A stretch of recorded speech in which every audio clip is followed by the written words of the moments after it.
सारे विषय चुने गए और उस पर हम प्रयासरत हैं कि प्रति माह एक व्याख्यान माला का आयोजन हो।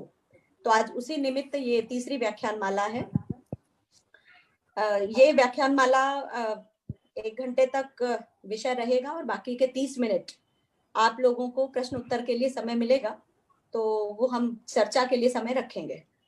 अभी आज की जो हमारी मुख्य अतिथि है, वक्ता हैं जो, वो है डॉक्टर प्राची मोघे। उनका विस्तार से परिचय कराने के लिए मैं पहले जो आज के इस पूरे कार्यक्रम का संचालन करने वाली हैं, उनका परिचय आपके सामने रखती हूँ। फिर वो आगे का पूरा ये इस आज के का जो सेमिनार है, व्याख्यान माला है, उसका संचालन वो करेंगे। हमारे बीच में है विद्या देवधर जी। अभी मराठी साहित्य परिषद तेलंगाना प्रांत की वो अध्यक्षा हैं। राष्ट्र सेविका समिति की बचपन से सेविका हैं और अभी जो राष्ट्र सेविका समिति के अंतर्गत अखिल भारतीय महिला चरित्र कोश ऐसा एक जो लिखा जा रहा है, उसकी प्रोजेक्ट इंचार्ज हैं। वुमन अपलिफ्टमेंट के लिए बहुत अलग अलग तरह से वो काम कर रही हैं। और एक बहुत अच्छी बात, कल ही हमने अंतर्राष्ट्रीय भाषा दिवस ये मनाया है और आज जब मैं विद्या जी से बात कर रही थी तो पता चला, हम सबके लिए गौरव की बात है कि 27 फरवरी को महाराष्ट्र सरकार द्वारा उनको मराठी भाषा संवर्धक पुरस्कार से सम्मानित किया जाएगा। तो वो हम सबके लिए बहुत ही प्रसन्नता की बात है। अब मैं विद्या देवधर जी से आग्रह करती हूँ कि वो इस व्याख्यान माला का आगे का संचालन करें। नमस्कार, सभी का स्वागत करती हूँ। अब आज की प्रमुख वक्ता मोघे, प्राची मोघे जी और यहाँ उपस्थित गीता तई, जो महिला समन्वय की अखिल भारतीय संयोजिका है, उसके साथ सुश्री ममता यादव जी, जो सह संयोजिका महिला समन्वय है और राष्ट्रीय छात्रा प्रमुख भी है। अभी माननीय शांताक्का जी यहाँ पे नहीं दिखाई दे रही है, राष्ट्र सेविका समिति की प्रमुख संचालिका, और डॉक्टर अंजलि देशपांडे और दृष्टि के, इन सबका और उसके साथ सभी जगह से यहाँ उपस्थित सभी महिलाओं का मैं स्वागत करती हूँ। आज हमारे यहाँ जो प्रमुख वक्ता है वो है डॉक्टर प्राची मोघे। वो धर्मशास्त्रों में नारी जीवन यह विषय अपने सामने रखने वाली है। असिस्टेंट प्रोफेसर है आर्कियोलॉजी में और उनका पीएचडी का विषय था कि economic life in Deccan under Satavahana. साथ साथ पीएचडी के साथ आपने बहुत सारे अलग अलग आर्कियोलॉजी में, पुरातत्व विभाग में कोर्सेस किए हैं, जो सर्टिफिकेट कोर्सेस है, पोस्ट ग्रेजुएट सर्टिफिकेट कोर्स है। उसके साथ मोदी स्क्रिप्ट है, जो मराठी के जो मैन्युस्क्रिप्ट है, ओल्ड मैन्युस्क्रिप्ट, वो पढ़ने के लिए बहुत आवश्यक रहते हैं, वो मोदी स्क्रिप्ट का भी उन्होंने अध्ययन किया है और 2007 से वो टीचिंग प्रोफेशन में है। उसके साथ साथ एडिटिंग, रिसर्च क्षेत्र में भी आपका काम है। साथ में सेमिनार्स और लेक्चर्स का संयोजन प्राची जी करती आई है। यूनिवर्सिटीज और अन्य बहुत सारे संस्थाओं के कार्यकारिणी की सभासद होते हुए बहुत से संस्थाओं से संबंध प्राची मोघे आज हमारे साथ उपस्थित है। गवर्नमेंट एसएनडीटी और बॉम्बे यूनिवर्सिटी के सिलेबस कमेटी की भी आप सदस्य है और विद्यापीठ अभ्यासक्रम सेट करने में उनका बहुत दायित्व है। उसके साथ आपने 9 इंटरनेशनल सेमिनार्स और 16 नेशनल सेमिनार्स में पेपर प्रेजेंटेशन किया है। बहुत सारे वर्कशॉप में सहभाग है। उनका अध्ययन का प्रमुख है, उसमें धर्मशास्त्र, पुराणे, उसके साथ शिलालेख शास्त्र ये विषय है। और बंबई की भारतीय स्त्री शक्ति की उपाध्यक्ष प्राची मोघे, उनका बायोडाटा तो 15 पेजेस का है, इतना बता नहीं सकते, लेकिन यह उनकी एक बैकग्राउंड है और ये सामाजिक काम से हमेशा जुटी हुई और एकेडमिक करियर की प्राची मोघे से अभी हम धर्मशास्त्रों में नारी जीवन यह विषय सुनने के लिए उत्सुक है। मैं प्राची जी से प्रार्थना करती हूँ कि आप कृपया अपना उद्बोधन शुरू कीजिए। धन्यवाद डॉक्टर विद्याताई। नमस्कार, सभी को सादर वंदन। माननीय गीताताई, ममता जी, चंदा ताई, माननीय निर्मला ताई और सभी भारत से आए हुए सभी मूर्धन्य कार्यकर्ता गण को मैं सादर प्रणाम करती हूँ। आज का विषय है धर्मशास्त्र में नारी जीवन। बस मूलतः धर्मशास्त्र यही एक बहुत विशाल कालपट और विशाल साहित्य है और उसमें नारी जीवन के बारे में 1 घंटा में बताना यह मेरे लिए बहुत कठिन परीक्षा है, लेकिन मैं ये परीक्षा देने का प्रयास कर रही हूँ। एक तो हमें ये ध्यान में लेना चाहिए कि धर्मशास्त्र साहित्य क्या होता है और वो कैसे हर काल में, हर युग में कैसे कैसे अलग अलग तरीके से समावृत किया गया, संपादित किया गया। और इसके लिए एक ही धर्मशास्त्र यानी स्मृति ग्रंथ में हमें परस्पर विरोधी मत भी मिलते हैं और परस्पर विरोधी मत होने के बावजूद भी उसका एक निचोड़ अलग अलग तरीके से होता है। मेरा यह प्रयास रहेगा कि मैं पहले कौन कौन से विषयों के लिए, मतलब नारी जीवन के कुछ गिने चुने विषयों के लिए ये जो प्रमुख धर्मशास्त्र ग्रंथ है यानी प्रमुख स्मृति ग्रंथ है उसमें क्या लिखा गया है, ऐसा मैं एक ब्यौरा दूंगी और फिर उसका एक ऑब्जर्वेशन, उसका एक कंक्लूजन, हम अगर उसका एक निचोड़ हम कर सकेंगे और उसके बाद हम चर्चा करेंगे। हमें एक थोड़ा ध्यान में रखना चाहिए कि ये जो धर्मशास्त्र ग्रंथों का जो काला निश्चितीकरण होता है वो अलग अलग तरीके से होता है। एक ट्रेडिशनल वे ऑफ थिंकिंग है, एक एकेडमिक वे ऑफ थिंकिंग है, लेकिन मैंने काल निश्चितीकरण में या काल निर्धारण में समय या मुद्दा नहीं लिया है, सिर्फ मैं स्मृतियों का उल्लेख करूंगी। सबसे पहले हमें ये देखना पड़ेगा कि धर्मशास्त्र ग्रंथ क्यों रचे गए हैं और धर्मशास्त्र की आवश्यकता क्यों पड़ी और ये जो धर्म शब्द है उसकी व्याख्या क्या है। बेसिकली हम सब जानते हैं धर्म शब्द आचार के बारे में है, धारणा के बारे में है। धर्म शब्द ध्रुव धारणा इस संस्कृत वर्ग से आया है, वो सब हम जानते हैं। उसमें ज्यादा चर्चा, उसकी व्याख्या की चर्चा न करते हुए ये जो धर्मशास्त्र का जो लिटरेचर है, साहित्य है, उसमें धर्म की क्या संकल्पना बताई गई है उसका हम थोड़ा विचार करेंगे। बेसिकली धर्म यानी वे ऑफ लाइफ, आचरण, व्यवहार, और जो हम जानते हैं मनुस्मृति जो एक प्रमुख स्मृति है उसमें धर्म के बारे में या धर्म के जो प्रकार बताए गए हैं उसमें वर्ण धर्म यानी ब्राह्मण, क्षत्रिय, वैश्य और शूद्र, ये जो वर्ण है उनके लिए क्या करना चाहिए, क्या करना नहीं चाहिए, डूज एंड डोंट्स, उनकी वे ऑफ जीवन पद्धति, उसके बारे में। फिर आश्रम धर्म, ब्रह्मचर्याश्रम, गृहस्थाश्रम, वानप्रस्थाश्रम और संन्यासाश्रम, ये जो 4 स्टेजेस ऑफ लाइफ है, जीवनी के जो अलग अलग प्रकार है, अंग है, उसके बारे में।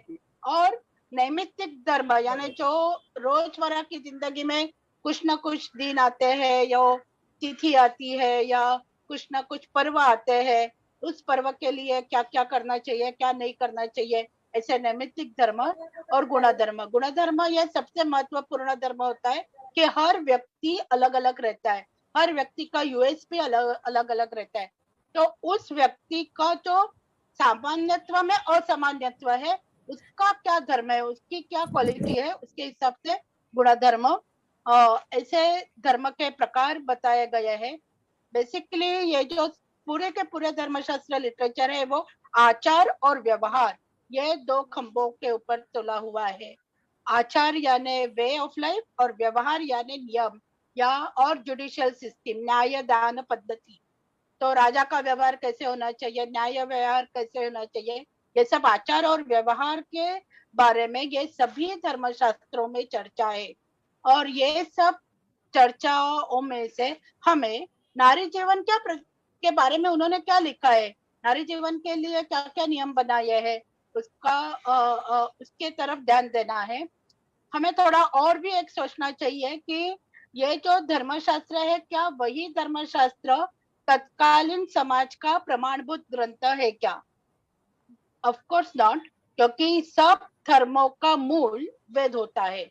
तो मनुस्मृति कहती है वेदों किलम धर्म मूलम, पूरे समाज व्यवस्था, जीवन व्यवस्था, जीवन के शाश्वत मूल्य, ये सब का मूल वेदों में है। और उस वेद परंपराओं से लेके धर्मशास्त्र लिटरेचर तक, यानी कि अगर मॉडर्न हिस्टोरिकल कला विधि की बात करें तो ईसा पूर्व 600 से लेके ईस्वी सन 1400 तक का जो एक विशाल कालखंड है, उसमें जो स्मृतियां रची गई, उस स्मृतियों के ऊपर जो टीका लिखी गई, ये और उस टीका के बाद उसके बारे में तत्कालीन पर्टिकुलरली मध्य युग के समाज सुधारकों ने, धर्मचिंतकों ने, विश्लेषकों ने, अभ्यासकों ने जो अपनी एक निबंध रचना की गई, ये सभी साहित्य को धर्मशास्त्र कहते हैं। ऐसे देखा जाए तो 18 प्रमुख स्मृति है, 18 उपस्मृति है और 21 डाइजेस्ट यानी 21 निबंध ग्रंथ है। तो कम से कम 57 तो प्रमुख ग्रंथ है। अगर हमें धर्मशास्त्र साहित्य का जायजा लेना है तो ये कम से कम 57 धर्म ग्रंथों का परिशीलन करना पड़ेगा। वैसे अलग अलग स्मृति और अलग अलग टीकाएं मिला के 100 से ऊपर जाती है। सबसे पहला स्मृति ग्रंथ अगर हम ईसा पूर्व 500 में माना जाए तो सबसे लास्ट टीका ग्रंथ 1700 सदी में लिखा गया है। तो ये सब स्मृतियों के बारे में ज्यादा बात न करते हुए, उनका चर्चा न करते हुए, धर्मशास्त्र में ये जो सब वर्ण्य विषय है वो सब एक दूसरे के साथ मिले हुए हैं। उसमें कोई ऐसा वाटर टाइट कंपार्टमेंट नहीं है। मतलब जब वो आचार के बारे में कहते हैं, व्यवहार के बारे में कहते हैं, तो स्त्रियों के लिए ऐसा, पुरुषों के लिए ऐसा, ऐसा अलग अलग नहीं लिखा गया है। लेकिन जो भी महत्वपूर्ण वस्तु है, जैसे संस्कार है, विवाह है या प्रॉपर्टी राइट्स है, ऐसे जो 3-4 महत्वपूर्ण मुद्दे हैं, उस मुद्दों के लिए उन्होंने जरूर पुरुषों के लिए ये नियम है, स्त्रियों के लिए ये नियम है, इस तरीके से लिखा गया है। इसके लिए हमें इनका परिशीलन करना थोड़ा इजी रहता है। दूसरी बात यह है कि तत्कालीन समाज मान्यता के अनुसार समाज का एक जो मूलभूत बेसिक यूनिट है वो है परिवार, कुल। और परिवार की एक रचना होती है, उस रचना का उल्लेख, उस रचना का ये उन्होंने जिक्र किया है। और उस परिवार में जो सदस्य है उनका आपसी संबंध और उनके कर्तव्य और अधिकार की जो रचना है उसके बारे में वो बात करते हैं। तब हमें स्त्री जीवन के बारे में, या स्त्री की क्या भूमिका थी, स्त्री के क्या अधिकार थे और स्त्री पुरुष संबंध कैसे थे, इसके बारे में हमें जानकारी मिलती है। तो सबसे पहला वर्ण विषय है वर्ण। हम वर्ण किसे कहते हैं, वर्ण क्यों किए गए, समाज की व्यवस्था कैसे हुई, सोशल सर्टिफिकेशन कैसे हुआ, उसकी क्या सिद्धांत था, उसके बारे में न जाते हुए हमें अगर सिर्फ स्त्रियों की भूमिका या स्त्रियों का जीवन के बारे में देखने का अगर चर्चा करने का विषय है, तो सबसे पहले जो विवाह पद्धति थी उसके बारे में बात करनी चाहिए। और वो बात वर्ण और जाति के अनुसार कैसे थी और उसमें स्त्री का स्थान कैसे था। अनफॉर्चुनेटली अगर हम इसका जायजा देखेंगे तो खेद से ये कहना पड़ेगा कि स्त्रियों को उस वर्ण के अनुसार या उस जब वर्ण की जाति व्यवस्था हुई उस जाति के अनुसार समान दर्जा या समान स्थान नहीं था। वर्ण व्यवस्था हो या जाति व्यवस्था हो, उसमें उस काल में यानी 8वें सदी तक अंतर वर्ण और अंतर जातीय इंटरकास्ट मैरिजेस होते थे, विवाह होते थे। और उस विवाह की पद्धति 2 तरीके की थी, अनुलोम और प्रतिलोम। और पुरुष प्रधान संस्कृति होने के कारण ये अंतरजातीय विवाह की जो संकल्पना है वो पुरुष के वर्ण के अनुसार या पुरुष के जाति के अनुसार होती थी। यानी अनुलोम विवाह, अनुलोम विवाह यानी जो उच्च वर्ण या उच्च जाति का पुरुष अपने से कनिष्ठ वर्ण या कनिष्ठ जाति के स्त्री के साथ विवाह करेगा तो उसे अनुलोम विवाह कहेंगे। और प्रतिलोम विवाह यानी जो स्त्री उच्च जाति की स्त्री अपने से कनिष्ठ जाति या वर्ण के पुरुष के साथ विवाह करेगी तो उसे प्रतिलोम विवाह कहा जाएगा।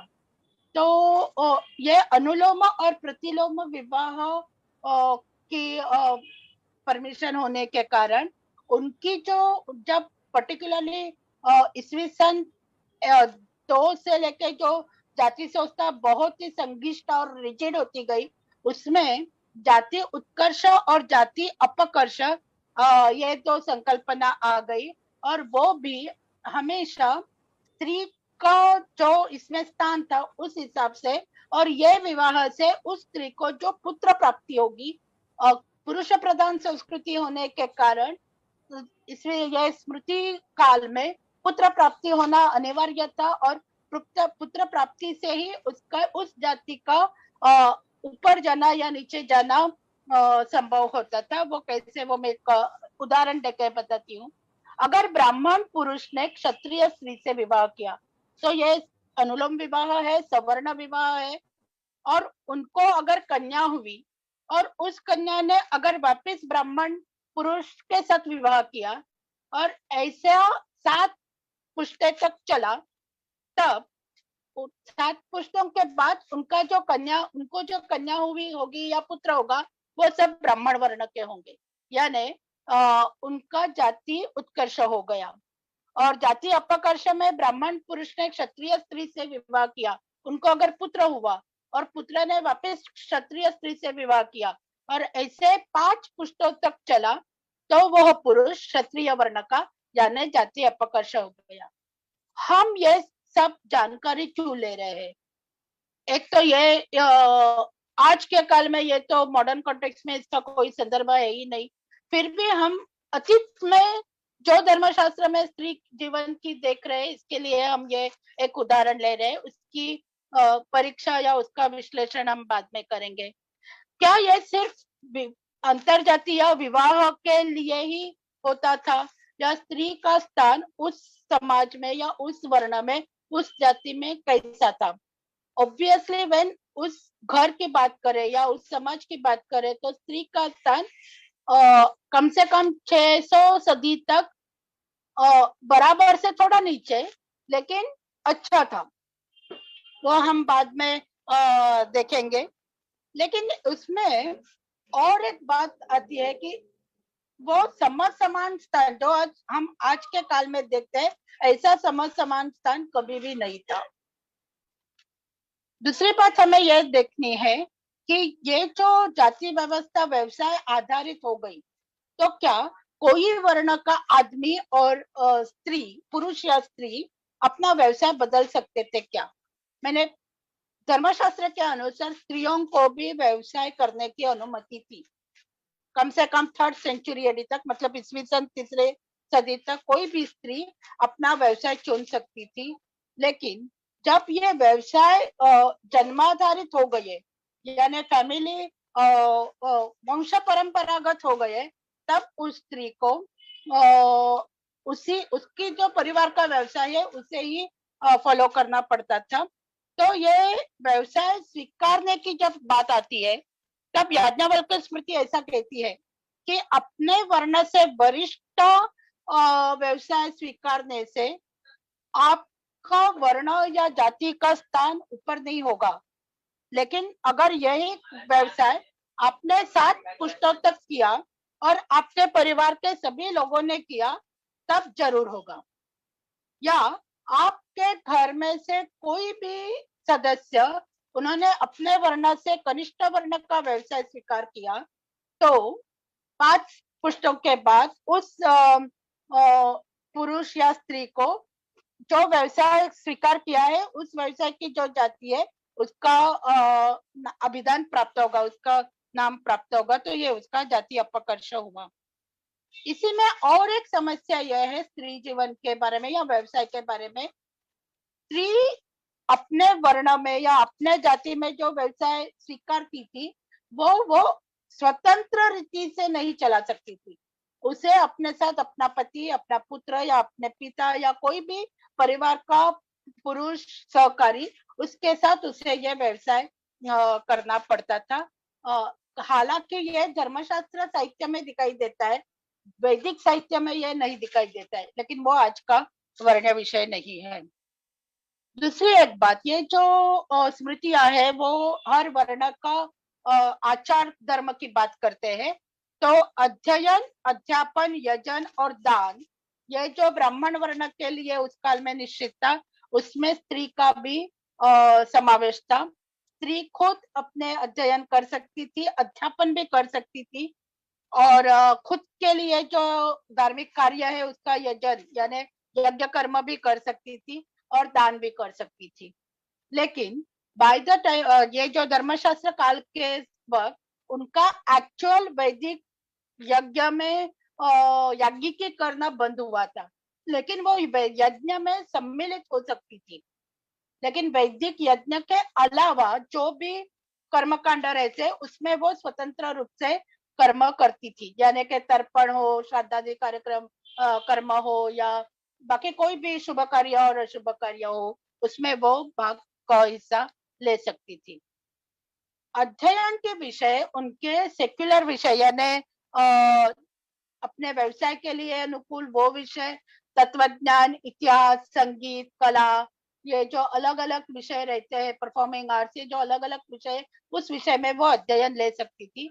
उन्हीं विषयों का अध्यापन भी कर सकती थी, अपना खुद का गुरुकुल भी निकाल सकती थी, और गुरुकुल में स्वतंत्र स्त्रियों को, विद्यार्थिनियों को पढ़ा भी सकती थी। ऐसा हमें प्राचीन स्मृतियों में दिखाई देता है। और दान करना तो उसका खुद का जो उसकी खुद की जो संपत्ति थी, हम बाद में चर्चा करेंगे उसकी वैयक्तिक संपत्ति के बारे में, वो वैयक्तिक संपत्ति में से भी दान कर सकती थी, या उसे घर चलाने के लिए जो पैसा दिया जाता था उसमें अगर कुछ बचा हुआ है तो उस बचे हुए पैसों में से कोई कुछ परसेंट वो दान कर सकती थी, और उसके लिए उसको किसी की अनुमति लेने की जरूरत नहीं थी। ये जो ब्राह्मण वर्ण के लिए है वही क्षत्रिय वर्ण के लिए और वैश्य वर्ण के लिए भी लागू था। क्षत्रिय वर्ण के स्त्रियों को और ज्यादा सहूलियत थी, क्योंकि वो एक बड़े राजघराने की स्त्रियां होती थी, इसलिए वो राजनीति निपुण होती थी। राजनीति में और बाकी राज का शासन चलाने के लिए जो जो क्वालिटीज चाहिए वो सब क्वालिटीज उसको उसकी शिक्षा उसे मिलती थी।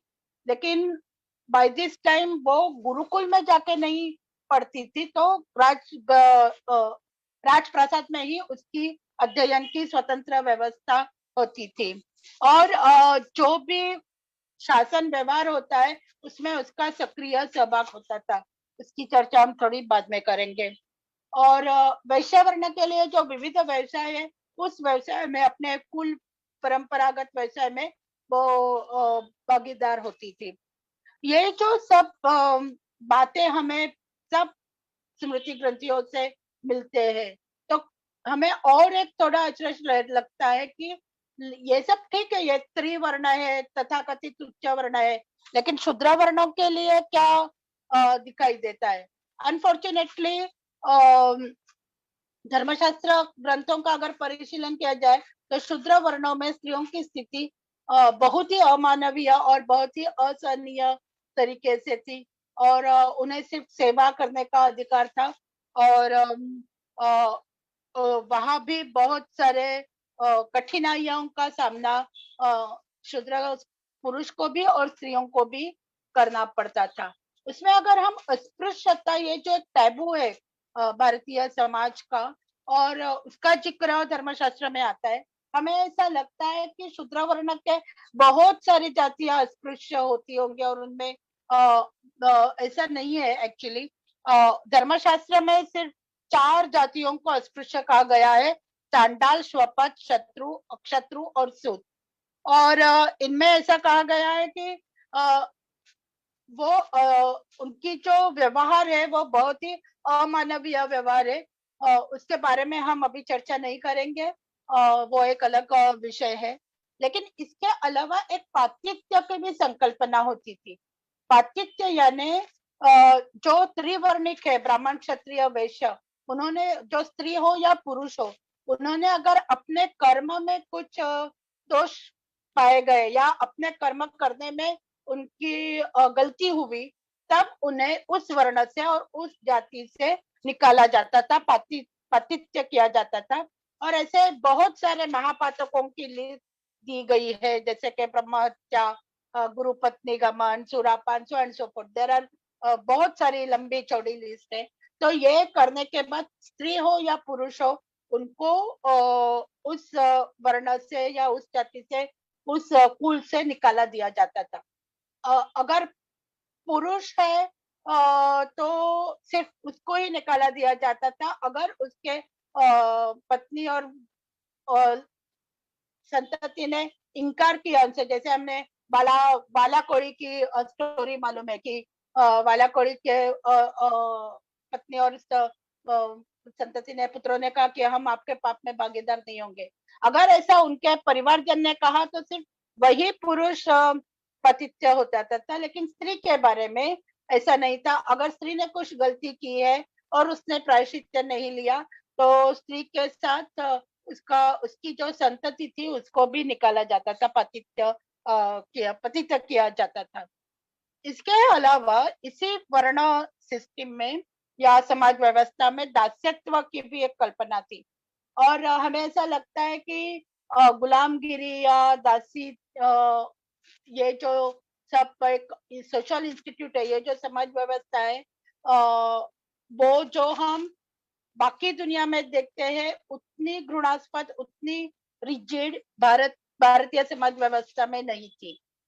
स्त्री दासी के बारे में याज्ञवल्क्य स्मृति, नारद स्मृति, कात्यायन स्मृति बहुत सारे नियम और ये सब देते हैं, उनके बारे में बताते हैं। और उन सभी स्मृतियों का ये कहना है कि दासी पुरुष हो या स्त्री हो, उनके साथ मानवीय व्यवहार करना चाहिए। उनमें कुछ ज्यादा जादगी नहीं करनी चाहिए, ऐसा सब उन्होंने लिखा हुआ है। और दासी विमोचन के कुछ नियम उन्होंने दिए गए हैं।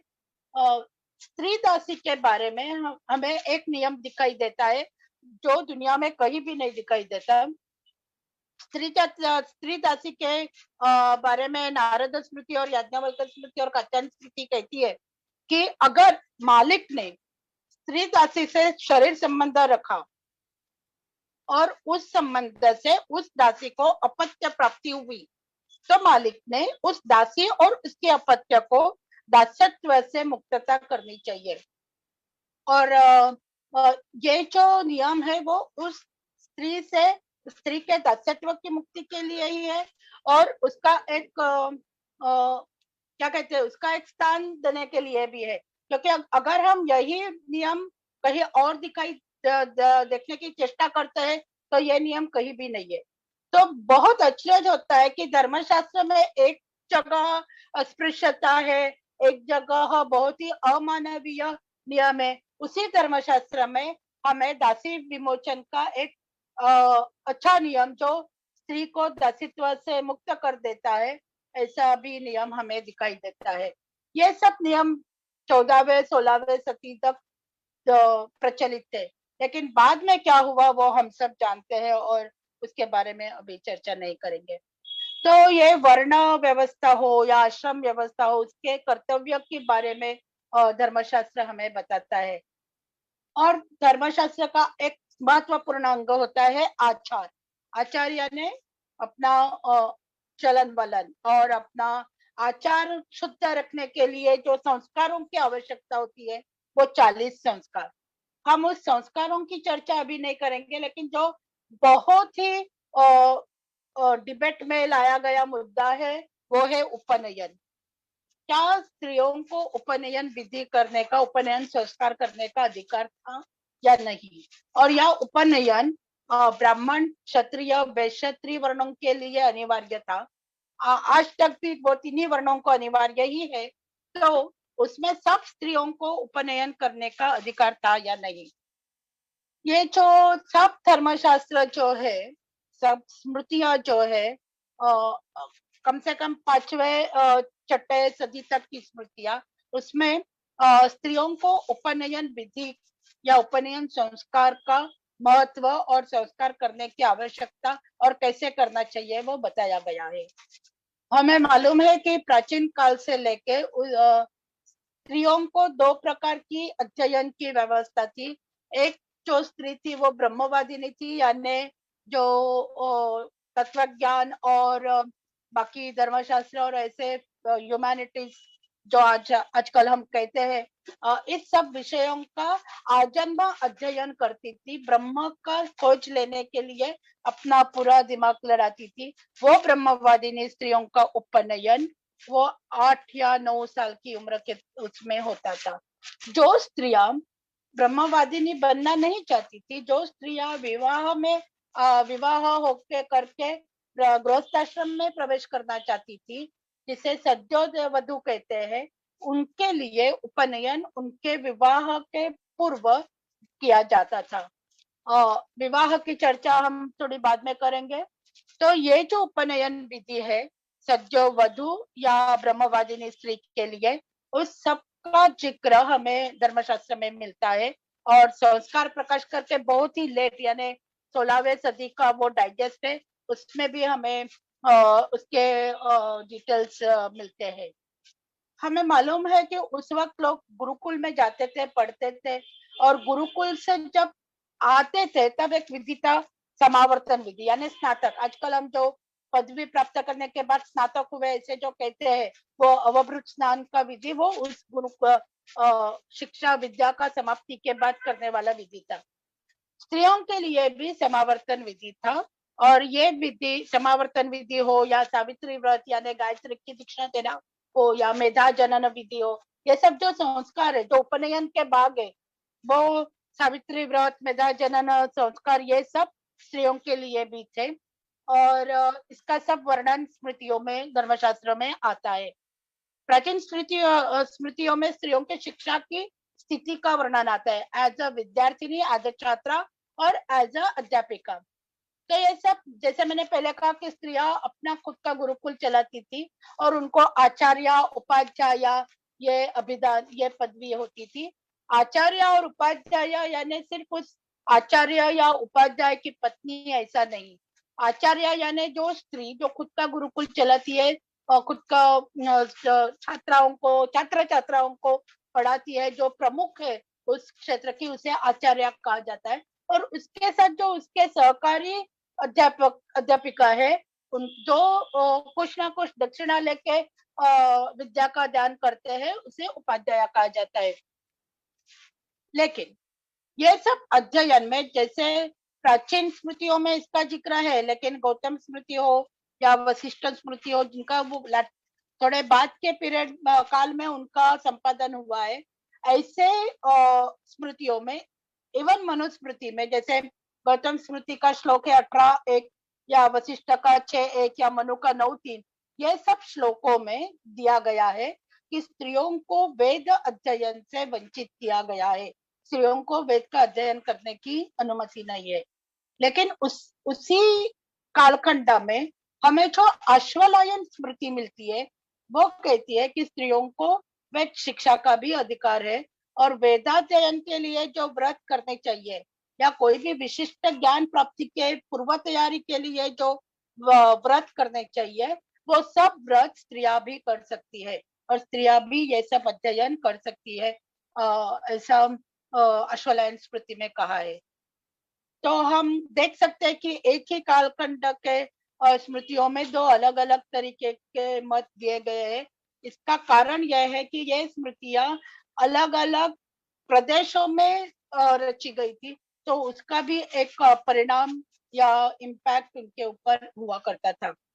ऐसे ही ये उपनयन विधि अगर किसी का न हो पाए, तो जो लोग उपनयन विधि से वंचित रह जाते हैं, उनको व्रत या सावित्री पतित कहते हैं, और ये स्त्री और पुरुष दोनों के लिए सही है, और उनके बारे में भी धर्मशास्त्र में चर्चा की है।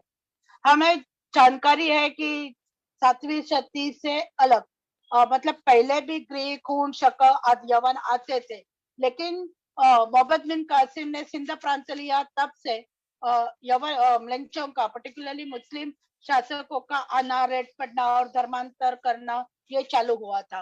वो चाहे सिंध हो या नॉर्थ वेस्ट फ्रंटियर भाग हो, उस वक्त ये सब म्लेच्छ लोग जो धर्मांतरण करते थे, जबरदस्ती स्त्रियों को उठा के लेके जाते थे, या ये सब धर्मांतरण प्रक्रिया में शुद्धिकरण होना बहुत ही महत्वपूर्ण था। और देवल स्मृति जो 8वें शती में सिंध में ही लिखी गई, वो देवल स्मृति में ये पूरी शुद्धिकरण प्रक्रिया की चर्चा की गई है, और उन्होंने कहा है और बहुत ही निश्चय पूर्वक, ठान पूर्वक कहा गया है कि स्त्रियां जो उठाई जाती है, जिनका निकाह ये मुस्लिम लोगों के साथ हुआ जाता है, या वो मुस्लिम शासकों के जनाने में जाती है, या उनके ऊपर अत्याचार होता है, ये सभी स्त्रियों को जितना हो सके उतना सभी स्त्रियों को वापस लेना चाहिए, और वापस लाने के बाद उनकी शुद्धिकरण करने के बाद, शुद्धिकरण विधि करने के बाद उनको उनके परिवार वालों ने पहले की तरह अपने साथ रखना चाहिए। और जो स्त्रियों के पति इस युद्ध में या किसी भी कारण मृत हुए, जो जिसे हम विधवा कहते हैं, उनका विवाह होना चाहिए। ये सब बातें देवल स्मृति में बहुत ही ठान पूर्वक कही गई है। अभी हम थोड़ी विवाह की चर्चा करेंगे, क्योंकि विवाह ये नारी जीवन का एक महत्वपूर्ण अंग रहता है। ये सभी स्मृतियां, प्राचीन स्मृति से लेके 16वें 17वें सदी तक की स्मृतियां वधु परीक्षा के लिए, वधु चयन के लिए कहती है कि वो बुद्धिमंत होनी चाहिए, सौंदर्यवती होनी चाहिए, सच्चिल होनी चाहिए और आरोग्य संपन्न होनी चाहिए। और उसमें बहुत सारे क्राइटेरिया है। पहले की जो स्मृतियां है उसमें स्त्री को अगर बंधु नहीं है तो भी कोई प्रॉब्लम नहीं है, लेकिन 7वीं 8वीं सदी के बाद के जो सब स्मृतियां है वो कहती है कि कन्या बंधु विहीन नहीं होनी चाहिए, उसे एक तो भाई, सगा भाई या चचेरा सगा भाई तो होना ही चाहिए। ये क्यों हम अब चर्चा करेंगे उसमें। और ये सब वधु परीक्षा जैसी है, या वधु चयन ऐसा है, वैसे ही वर चयन भी है। और वधु वर की जो विवाह की निश्चित होती है, वो सबसे पहले घर वाले सब देखते हैं, फिर वो वधु और वर दोनों को ही अपना जीवन साथी चुनने के लिए पूछा जाता है, लेकिन नॉट नेसेसरी हमेशा उनकी राय लेते ही होंगे, ऐसे कोई जरूरी नहीं लगता जो यहाँ लिखा हुआ है। फिर एक बहुत ही महत्वपूर्ण प्रश्न आता है कि नारी का या स्त्री का विवाह के वक्त उम्र क्या होनी चाहिए। आज भी यह बहुत डिबेटेबल प्रश्न है। मनुस्मृति से लेके सब स्मृतियां, यानी 1st सेंचुरी एडी से लेके सब स्मृतियां ये कह रही है कि वधु का, लड़की की उम्र 8 या 10 साल होनी चाहिए। और बाकी स्मृतियां भी इसे ही दोहराते हैं। लेकिन अगर हम बारकाई से देखें तो हमें पता चलता है कि ये जो उम्र है वो सिर्फ ब्राह्मण कन्या के लिए है। ब्राह्मण कन्या उम्र के नियम ये है, लेकिन क्षत्रिय और वैश्य के लिए उसकी उम्र थोड़ी बड़ी होती थी, थोड़ी, यानी 15 साल 16 साल, लेकिन 16 साल से ऊपर कोई भी उम्र नहीं होती थी। 8 से 16 साल तक बाकी सभी वर्णों के लड़कियों का विवाह होता था। ये सब विवाह की जो चर्चा करते हैं तब कन्या के ऊपर, या ये सब विवाह का प्रचलन करने के लिए कौन पालक है, किसकी जिम्मेवारी है, पुत्री का विवाह करना ये किसकी जिम्मेवारी है, उसकी भी चर्चा ये सब मनुस्मृति, गौतम स्मृति, याज्ञवल्क्य स्मृति, नारद स्मृति, विष्णु स्मृति ये सब कहते हैं। वो कहते हैं कि सबसे पहले पिता का ये आज्ञा कर्तव्य है कि अपनी बेटी का विवाह करे। अगर पिता नहीं है तो पितामह यानी दादाजी, दादाजी नहीं है तो बंधु भाई, भाई नहीं है तो मातामह यानी नाना जी, फिर मामा, और सबसे लास्ट माता। अगर दोनों परिवार में कोई पुरुष रिश्तेदार नहीं है, तो लास्ट में माता अपने कन्या का विवाह का सब डिस्कशन और चर्चा चयन कर सकती है। अगर कोई भी नहीं है तो वो लड़की अपना खुद का वर खुद चुन सकती है। ऑफ कोर्स स्वयंवर ये एक अलग पद्धति है, स्वयंवर ये नहीं है, स्वयंवर अलग है, वो हम 2 विवाह के प्रकार में हम उसकी चर्चा करेंगे। यहाँ अगर अपने रिश्तों में परिवार में कोई भी पुरुष रिश्तेदार नहीं है तो वो लड़की और माता भी नहीं है, तो ये लड़की खुद का वर चुन सकती है और खुद की शादी खुद कर सकती है। ये सभी विवाह के बारे में जब चर्चा करते हैं तब सभी लोगों ने कन्या विक्रय के ऊपर पाबंदी लगाई है। कोई भी वर्ण का हो, कोई भी जाति का हो, कोई भी अपनी कन्या को बेच नहीं सकता। ये सब लोगों ने उसको निषिद्ध ही कहा गया है। चाहे मनुस्मृति हो, गौतम स्मृति हो, वशिष्ठ स्मृति हो, सब स्मृतियों ने एक स्वर में कहा है कि कन्या विक्रय नहीं हो सकता। हमें बहुपत्नित्व मालूम है, लेकिन बहुपतित्व का हमें सिर्फ द्रौपदी का उदाहरण है, लेकिन जिसे बहुपतित्व या बहुभर्तुकत्व कहते थे उसकी भी चर्चा धर्मशास्त्र में होती है, और उस चर्चा में उन्होंने कहीं कहीं उसके बारे में लिखा हुआ है। लेकिन ये सब थोड़ा एक हमें प्राचीन काल में सिर्फ द्रौपदी का उदाहरण मिलता है, या हिमाचल प्रदेश के कोई जनजातियों में उसका उदाहरण मिलता है, और हिमालय के नीचे वाले पर्वतीय जनजाति में उसका उदाहरण मिलता है। लेकिन आमतौर को इसका उसका उदाहरण प्राचीन या आद्य इतिहास काल में नहीं मिलता, लेकिन मध्य युग में हमें मिलता है इसका उदाहरण। और मध्य युग की स्मृतियों का जो डाइजेस्ट है, एक अनंत भट्ट का स्मृति चंद्रिका, उसमें लिखा हुआ है कि जब एक लड़की ब्याही जाती है तो शायद वो पूरे परिवार के साथ ब्याही जाती है, और उस परिवार में शायद वो 2 सगे भाई के साथ ब्याही जाएगी, या थोड़ा दूर के रिश्तेदारों के साथ ब्याही जाएगी।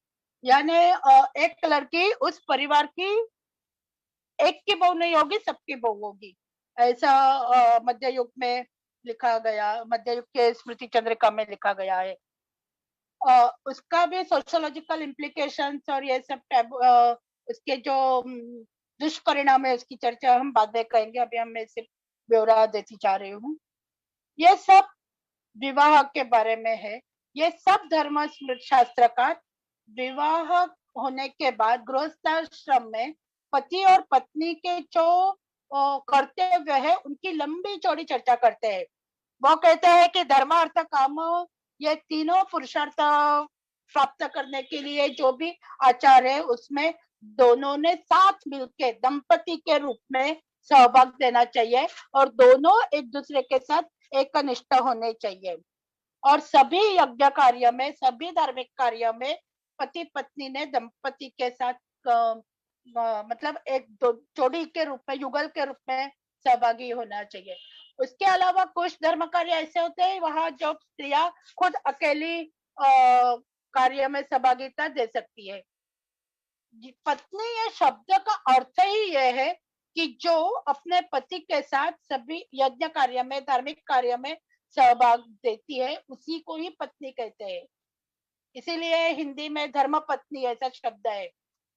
और जाया और भारिया ये दो जो अलग शब्द है वो ब्याही हुई वधू को कहा जाता है, नॉट नेसेसरी वो कुछ धर्म कार्य में या सभी परिवार के सभी कर्तव्यों में वो शामिल होगी।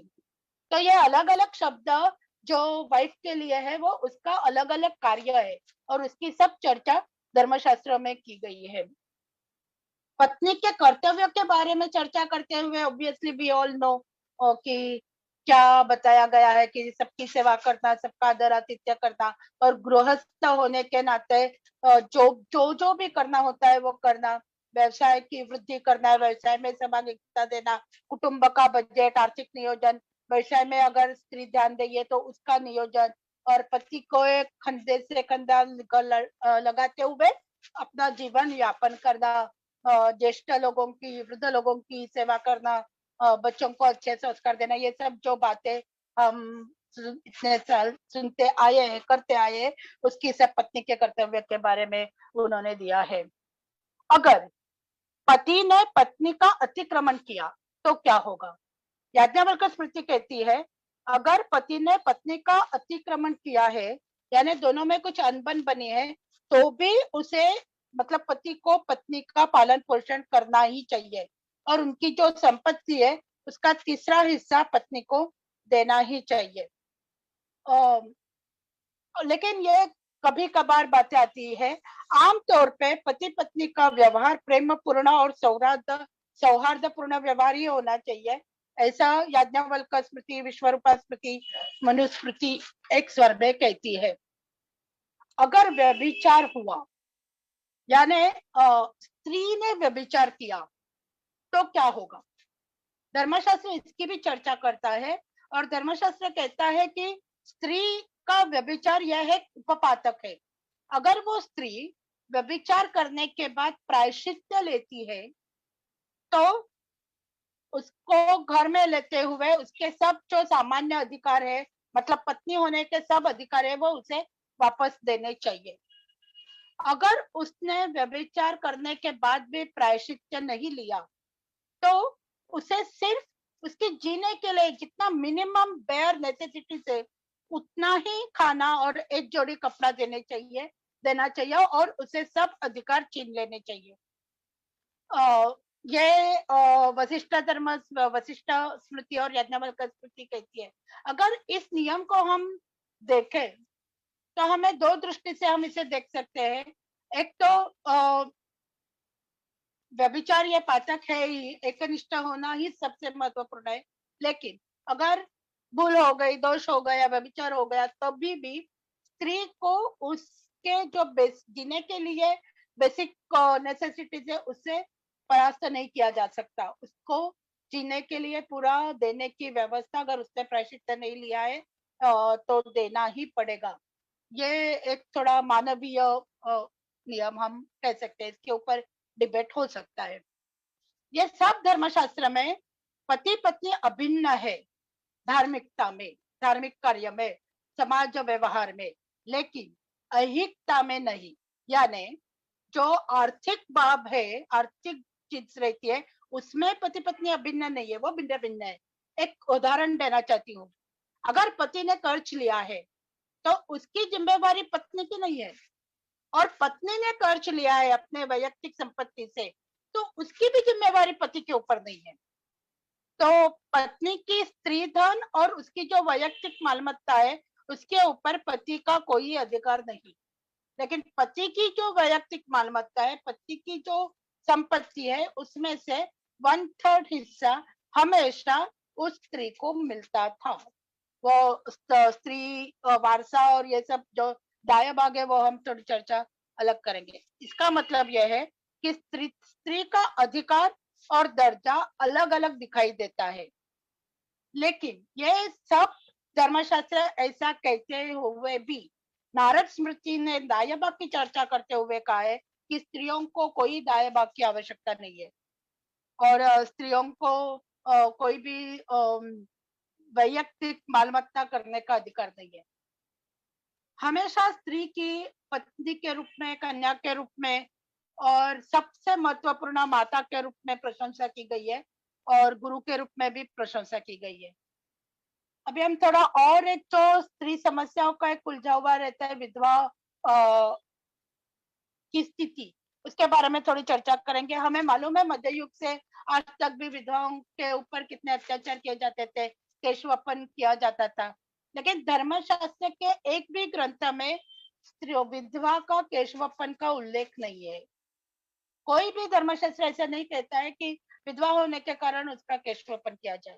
केशवपन का पहला उल्लेख 14वीं सदी में मदन पारिजात करके एक डाइजेस्ट है उसमें आता है, और वो भी किस तरीके से आता है, वो डाइजेस्ट कहता है कि विधवाओं को संन्यास्त जीवन जीना चाहिए, और उस वक्त की पर्टिकुलरली बौद्ध और भिक्खु और इवन हिंदू सन्यासिनी होने के कारण अपने मुंडन करवाती थी। इसलिए अगर विधवा सन्यासी जीवन का व्यापन करती है तो उसका मुंडन करना चाहिए। ऐसा उल्लेख पहली बार 14वीं सदी के मदन परिजात में आता है। तब तक के कोई भी स्मृति में केशवपन का मुद्दा उल्लेख नहीं आता है। सब धर्मशास्त्र एक सुर में कहते हैं कि स्त्री अवध्य है, स्त्री की हत्या नहीं हो सकती। कितना भी पातक किया हो स्त्री ने, उसको लाइफ इम्प्रिजनमेंट दी जाए या उसको कड़ी से कड़ी सजा दी जाए, लेकिन उसे देहांत प्रायश्चित नहीं मिलना चाहिए। वही धर्मशास्त्र ऐसा भी कहता है कि सबसे महापातक अगर स्त्री ने किया है और देहांत प्रायश्चित के अलावा कोई सजा ही नहीं है, death punishment is the ultimate punishment, तब वो पनिशमेंट देने का अधिकार किसी न्यायमूर्ति को, धर्माधिकारी को नहीं है। वो अधिकार सिर्फ राजा को है। राजा ही वो उसको ये दंड दे सकता है, और राजा ने दंड देने के बाद एक स्त्री की हत्या का वो जिम्मेवार है। इसके लिए उसे उस दंड के लिए प्रायश्चित लेना पड़ेगा। तो उसे अपना राजा दोषी माना जाएगा और राजा को इस दोष परिमार्जन के लिए प्रायश्चित लेना पड़ेगा। ऐसा मनुस्मृति 871 और याज्ञवल्क्य स्मृति 3-268 में कहती है। ये सभी प्राचीन स्मृतियों में स्त्री का व्यवहार में साक्ष्य देना ग्राह्य माना जाता था, लेकिन 8वीं सदी से नारद स्मृति में स्त्री का व्यवहार यानी जजमेंट में या भूमिका लेने को पाबंदी की गई। यानी स्त्री के साथ किया हुआ दान, कोई बिक्री, कोई भी डॉक्यूमेंटेशन, दस्तावेजीकरण या गिरवी रखना आदि व्यवहार अग्राह्य माने गए। ये सिर्फ नारद स्मृति में है, बाकी सब स्मृति में स्त्रियों के साथ कोई भी जुडिशियल लीगल व्यवहार हम कर सकते हैं। हमें ऐसे लगेगा कि मध्य युग काल में स्त्रियों को रास्ते में भी घूमने की पाबंदी होगी, लेकिन ऐसा नहीं है। भारत में कभी भी स्त्रियों को रास्ते में से गुजरने की पाबंदी नहीं थी और कोई भी निर्बंध नहीं था। यह सब, लेकिन स्त्रियों को कुछ विशेषाधिकार भी थे। स्त्रियां अपनी वैयक्तिक संपत्ति प्राप्त कर सकती थी, व्यवसाय कर सकती थी, फिर भी आपस्तंभ स्मृति कहती है कि स्त्रियों को कोई कर देना नहीं पड़ेगा। मनुस्मृति, विष्णु स्मृति जैसी स्मृतियां कहती है कि अगर नदी पार करनी है तो नदी पार करने के लिए वो केवट को वो जो नाव का भाड़ा देना पड़ता है, वो स्त्रियों को नहीं देना पड़ेगा। शायद इसमें नदी और स्त्रीत्व का कुछ आपसी संबंध होगा या पता नहीं, लेकिन ये पर्टिकुलर नियम उन्होंने नदी पार करने के लिए किया है। और ये आपस्तंभ धर्मसूत्र और विष्णु धर्मसूत्र ये सभी कहते हैं कि जो घर के व्यवहार होते हैं, घर के सभी व्यवहार, आर्थिक व्यवहार, सामाजिक व्यवहार, लीगल व्यवहार, उस सभी में स्त्रियों से राय लेनी चाहिए। घर के सभी स्त्रियों का मत विचार में लेना ही चाहिए। धर्मशास्त्र में कहीं भी पर्दा पद्धत या घूंघट का ब्यौरा नहीं आता, विवाह विधि में भी नहीं, और कोई व्यवहार में भी हमें घूंघट या पर्दा पद्धत दिखाई नहीं देती है। शायद वह बाद में बहुत बाद यानी 14-15 सदी के साथ ये मुस्लिम शासकों का जब राज्य स्थिर हुआ भारत में, तब आई हुई प्रथा होगी। इसके अलावा विधवा पुनर्विवाह के बारे में बहुत सारी चर्चा होती है। विधवाओं को पुनर्विवाह करने का अधिकार था अगर उसको पुत्र नहीं है तो, और प्राचीन काल में उसको नियोग पद्धति से पुत्र प्राप्ति करने का अधिकार था। नियोग ये ऐसी पद्धति है जहाँ घर परिवार के ज्येष्ठ लोग एक नियोजित पुरुष का चयन करते थे। वो सगोत्र सपिंड होना चाहिए और उसके साथ शारीरिक संबंध रख के पुत्र उत्पादन करने की ये पद्धति है। हमें महाभारत में उसका उदाहरण मिलता है, लेकिन मनुस्मृति में नियोग का निषेध किया है। याज्ञवल्क्य स्मृति भी नियोग को ज्यादा तजब्बुत नहीं देती है, लेकिन मनु हो या याज्ञवल्क्य हो या नारद हो, उन्होंने ऐसा लिखा है कि अगर पुत्र की इच्छा है, पुत्र चाहिए ही, तो हम 4 क्लॉजेस उन्होंने दिए, तब हम नियोग कर सकते हैं। यानी पति से एक भी पुत्र नहीं है, घर के वरिष्ठ लोगों ने पुरुष को चुनना चाहिए जो सपिंड सगोत्र सजाती होना चाहिए, और ये संबंध कोई प्यार के संबंध नहीं होने चाहिए, सिर्फ कर्तव्य बुद्धि के होने चाहिए और एक पुत्र होने तक ही होने चाहिए। नारद स्मृति नियोग के बारे में चर्चा करती है, उसी के साथ नारद स्मृति जहाँ एक जगह स्त्रियों के ऊपर पाबंदी बनाती है, उसी जगह नारद स्मृति एक पुनर्विवाह के बारे में एक क्लॉज देती है। वो कहते हैं पंचस्वापत्सु नारीणाम पतिरन्यो विधीयते। इसका मतलब यह है कि 5 अगर घटना है, 5 क्लॉजेस है, तो कोई भी स्त्री पुनर्विवाह कर सकती है। उसका पति गायब हुआ है, लंबे काल से गायब है, व्यापार के लिए निकला, आया नहीं, घर से झगड़ा होके चला गया, आया नहीं, ऐसा पति जिसे प्रोषित भर्तुका कहते हैं, पति गायब हुआ हो, या पति की मृत्यु हुई हो, या पति सन्यासी हुआ हो, या पति क्लीब है यानी नपुंसक है, या पति को पतित किया गया हो, बहिष्कृत किया गया हो, ऐसे 5 घटनाओं में स्त्री दूसरा पति कैसे कर सकती है, और वो शास्त्र सम्मत है, ऐसा नारद स्मृति कहती है। हमें ऐसा लगता है कि प्राचीन काल में कभी डिवोर्स नहीं होता होगा, लेकिन ऐसी बात नहीं है। विवाह के 8 प्रकार है, 4 प्रकार शास्त्र सम्मत है, 4 प्रकार शास्त्र असम्मत है। विवाह के प्रकारों की चर्चा नहीं करेंगे, लेकिन जो शास्त्र असम्मत विवाह है, उस विवाहों में कभी भी कैसे भी कुछ भी डिवोर्स हो सकता था। लेकिन जो शास्त्र सम्मत विवाह है, उसमें अगर 2 ही कारण है तो ही घटस्फोट या डिवोर्स हो सकता था। एक तो पति पत्नी परस्पर बहुत ही द्वेष करते हैं, बहुत अनबन चल रही है, एक दूसरे का मुंह भी नहीं देखते हैं, बहुत ही द्वेष पूर्ण व्यवहार है। या दूसरा कारण है वो डोमेस्टिक वायलेंस, शारीरिक हिंसा, पति पत्नी को या पत्नी पति को, कोई भी, दोनों में से कोई भी एक दूसरे को हिंसा करती है, शारीरिक हिंसा से आहत करते हैं, तो वो दोनों एक दूसरे से डिवोर्स ले सकते हैं। और ये सभी चर्चा स्मृतियों में आई हुई है। हम ये जो नारी जीवन की बात करते हैं, तो वैश्या के बारे में भी हमें थोड़ा सोचना चाहिए। और याज्ञवल्क्य स्मृति में वैश्या के 2 प्रकार लिखे हुए हैं, उसका चर्चा नहीं करते हुए एक ही जो क्लॉज वैश्या के भरण पोषण के लिए आवश्यक है, वो मैं बताती हूँ। और यह सब स्मृतियों में वैश्या के बारे में ऐसा लिखा गया है कि जो पुरुष उसके साथ संबंध रखता है, उसे उसकी भरण पोषण की व्यवस्था करनी चाहिए।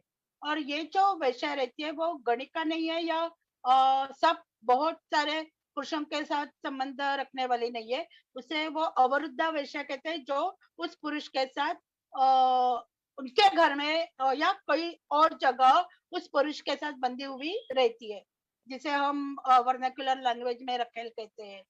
तो उसकी सब व्यवस्था उस पुरुष की जिम्मेवारी है, और उस पुरुष के मृत्यु के बाद भी उनका भरण पोषण करने का अधिकार कायम है। और नारद अपने दायभाग में या कात्यायन स्मृति या इवन मिताक्षरा, इस सभी में ऐसे लिखते हैं कि पुरुष के संपत्ति का 1/3 हिस्सा जैसे उसके पत्नी को जाता है, वैसे ही, और या बाकी विवाहित पत्नी को जाता है, वैसे ही 1/3 हिस्सा इस वैश्या के लिए या रखेल के लिए देना चाहिए, ऐसा इन्होंने लिखा है। धर्मशास्त्र का सबसे बड़ा कंट्रीब्यूशन है या देन है वारसा पद्धति या दायभाग या स्त्री, और उसमें दायभाग में एक स्त्रीधन, उसके 5-6 मिनट में चर्चा करेंगे, फिर मैं मेरा वक्तव्य समाप्त कर लूंगी, फिर हम बहुत ज्यादा चर्चा करेंगे सब लोग मिलके। तो ये जो स्त्रीधन है उसके अलग अलग प्रकार है। मनो कहता है कि अध्याग्नि यानी जब विवाह संस्कार चल रहा होता है, तब न्यूपिटल फायर के सामने, विवाह होम के सामने जो भी भेंट वस्तु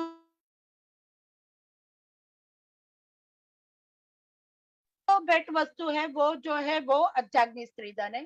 फिर है अध्यावाहनिक, मतलब पूरा विवाह संस्कार जो 2 दिन चलता था, वो पूरा विवाह संस्कार चलते वक्त, और वो जो बारात निकलती है, उसका मतलब वधू का गृह प्रवेश होते तक जो भी चीज वस्तु भेंट मिलती है, वो सब अध्यवानिक। फिर प्रीतिकर्माणी यानी जो भी लोग विवाह से पहले, विवाह के समय या विवाह के बाद उनको प्यार से भेंट देते हैं, वो प्रीतिकर्माणी। भ्रातृ प्राप्तम यानी जो मैके के जो रिश्तेदार है, भाई हो, कजिन्स हो, ये सब लोग जो देते हैं वो। फिर भर्तृ प्राप्तम यानी उसका पति विवाह से पूर्व, विवाह के वक्त और विवाह के बाद जो भी उपहार देता है, वो भेंट वस्तु देते हैं, वो मातृ प्राप्तम, माता, मातामही मतलब माँ, मौसी, बुआ या नानी, दादी, कोई भी अपने मैके के जो स्त्री रिश्तेदार है उनसे प्राप्त हुए। वैसे ही पितृ प्राप्तम, अपने मैके से जो पुरुष रिश्तेदार है उनसे प्राप्त हुए। ये सब अलग अलग प्रकार जो है वो स्त्री धन में आते हैं। इन शॉर्ट, स्त्री को जो भी भेंट वस्तु मिलती है वो सब उसका वैयक्तिक संपत्ति होती है। नारद स्मृति भी यही कहते हैं, अध्याग्नि, अध्यावानी, भ्रातृदाय, मातृप्राप्तम और पितृ। कात्यायन भी यही कहते हैं। याज्ञवल्क्य स्मृति इसके अलावा और दो चीज कहती है। एक तो है शुल्क। शुल्क यानी जो स्त्री अपने कमाई से अपने स्वकष्टार्जित संपत्ति का अर्जन करती है, वो शुल्क, या उसके पति के कमाई में से जो पति उसको देता है वो शुल्क। फिर देवल स्मृति स्त्रीधन के बारे में कहते हैं, वो अलग और दो, वो तीन टाइप्स कहते हैं। एक वृत्ति यानी उसके मेंटेनेंस के लिए, उसके जीवन यापन के लिए जो उसे दिया जाता है घर वाले के तरफ से, वो एक शुल्क। शुल्क यानी सब गहने और उस वक्त उसको जो भी कैश में धन जो मिला है वो। और तीसरा लाभ। लाभ यानी स्त्री अपना इंडिपेंडेंट व्यवसाय जो करती है, जैसे मनी लेंडिंग हो, साहूकारी हो, उसमें से जो प्रॉफिट मिलता है, कोई भी व्यवसाय करने से जो भी प्रॉफिट मिलता है, उस प्रॉफिट भी स्त्री धन में आता है। वो उस स्त्री की वैयक्तिक संपत्ति रहती है। ये सब अलग अलग स्त्री धन की चर्चाएं अलग स्मृतियों ने अलग अलग की गई है। उसके अलावा ये जो सब, उसका अधिकार किसका रहता है, ये सब स्मृतियां एक सुर में कहती है कि उस स्त्री का ही इंडिपेंडेंट पावर, एक स्वतंत्र अधिकार, ये सब स्त्री धनों के प्रकार में होता है।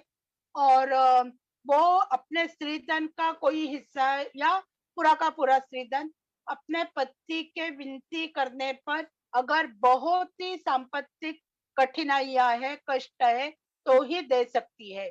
अदरवाइज वो अपना स्त्री धन किसी को नहीं दे सकती।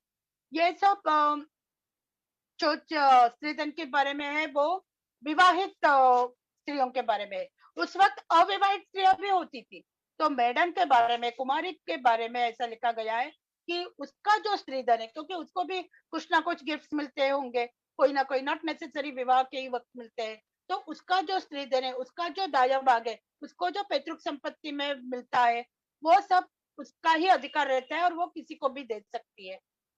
विडो के बारे में, विडो के बारे में यानी विधवा के बारे में स्त्री धन की ऐसे कहते हैं कि जो मूवेबल प्रॉपर्टी है, वो मूवेबल प्रॉपर्टी है, वो खुद जो विधवा स्त्री है वो अपने मर्जी से किसी को भी दे सकती है। लेकिन जो इमूवेबल प्रॉपर्टी है यानी स्थावर मालमत्ता है, जैसे मकान हो या खेत हो, ये सब वो किसी को नहीं दे सकती। अगर वो किसी को देना है तो उसको अपने पुत्र, अपने देवर या घर के जो पेट्रियार्कल जो पुरुष रिश्तेदार है, ज्येष्ठ रिश्तेदार है, उनसे मान्यता, उनसे अनुमति लेनी पड़ेगी। ये सब अलग अलग अधिकार स्त्रियों के ये सब स्मृतियों में लिखे गए हैं। अगर ये स्त्रीधन की चोरी हुई या स्त्रीधन के ऊपर किसी ने अधिकार जताया, चाहे वो पुत्र हो या पति हो या कोई भी रिश्तेदार हो, तब उनको पनिशमेंट दी जाती है। और मनुस्मृति में उसका पूरा डिटेल ब्यौरा आता है। याज्ञवल्क्य स्मृति भी कहते हैं कि कोई भी पति भी स्त्रीधन के ऊपर अधिकार नहीं जता सकता, उस स्त्री के अनुमति के बिना कोई भी उससे छू भी नहीं सकता।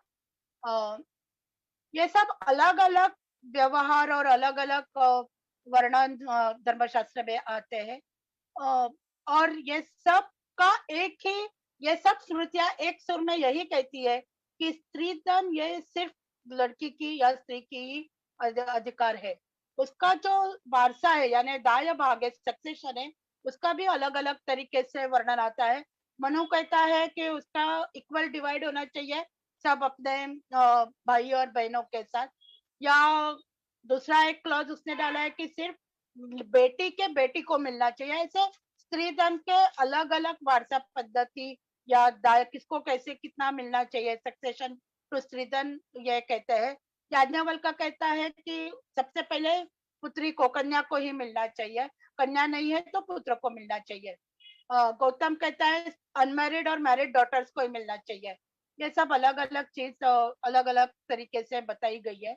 इस सभी को अगर हम देखते हैं, ये शायद वो व्यवहार मायुक हो, विवाद चिंतामणि हो, स्मृति चंद्रिका हो, मिताक्षरा हो, कोई भी धर्मशास्त्र टेक्स्ट हम लेते हैं और देखते हैं स्त्रीधन की वार्ता के बारे में, दाय भाग के बारे में, तो हमें एक ही लगता है कि अगर अलग अलग मतभिन्नता होने के बावजूद भी ये सब उनका पहला चयन हमेशा लेडी रिश्तेदार, अगर कन्या हो तो कन्या, और कन्या नहीं हो तो बहू यानी सन की वाइफ, ऐसा होता था। मतलब स्त्रीधन हमेशा पुरुष प्रधान संस्कृति होने के बावजूद भी एक स्त्री से दूसरे स्त्री तक ही जाता था। और ये सब स्त्रीधन का पूरा अधिकार अगर अविवाहित हो या विवाहित हो वो स्त्री का ही होता था। ये सबसे महत्वपूर्ण चीज हमें दिखाई देती है। और ये सब जो टेक्स्ट राइटर्स है, ये जो स्मृति कार्य अलग अलग कार्यकाल में के, और फिर भी वो स्त्रीधन के बारे में बहुत जागरूक है और स्त्रियों के आर्थिक अधिकार के बारे में वो विशेष सजग है, और उन्होंने अपने ग्रंथों में इसके बारे में सब लिखा हुआ है और उसकी चर्चा की गई है। तो एक स्त्रीधन एक बहुत ही पॉजिटिव इम्पैक्ट करने वाली, इवन मध्य युग में जहाँ सब जगह हमें अंधेरा ही अंधेरा दिखाई देता है, सब कुरीतियां ही दिखाई देती है, उस मध्य काल में भी डाइजेस्ट में भी स्त्रीधन की रक्षा और स्त्रीधन का पॉजिटिव इम्पैक्ट हमें दिखाई देता है। तो मुझे ऐसे लगता है कि धर्मशास्त्र की ये सबसे महत्वपूर्ण कंट्रीब्यूशन है कि स्त्री की वैयक्तिक मालमत्ता को संबोधित करना, उसकी रक्षा की चेष्टा करना, और स्त्री धन एक टॉपिक या एक सब्जेक्ट उन्होंने इतने विस्तार से किया गया है। और मुझे ऐसा लगता है कि Dharmashastra is the only literature in the world to those who give the priority to the economic safety, financial safety to a woman. और ये चीज अभी भी चालू है, और अभी हम उसकी चर्चा नहीं करेंगे। मॉडर्न लॉ में स्त्रीधन की क्या कंसेप्ट है, थोड़ा बदलाव आया है, थोड़ा अलग तरीके से बदलाव आया है, उसकी चर्चा अभी हम नहीं करेंगे। लेकिन इन ऑल अगर हम धर्मशास्त्र की अभी जो मैंने बातें रखी उसके ऊपर हम देखते हैं तो ऐसा एक ध्यान में आता है कि धर्मशास्त्र अलग अलग कालखंड में अलग अलग प्रदेश में संपादित किए गए हैं, लिखे गए हैं, और तत्कालीन सामाजिक आर्थिक राजकीय व्यवस्थाओं का प्रतिबिंब उसमें मिलता है।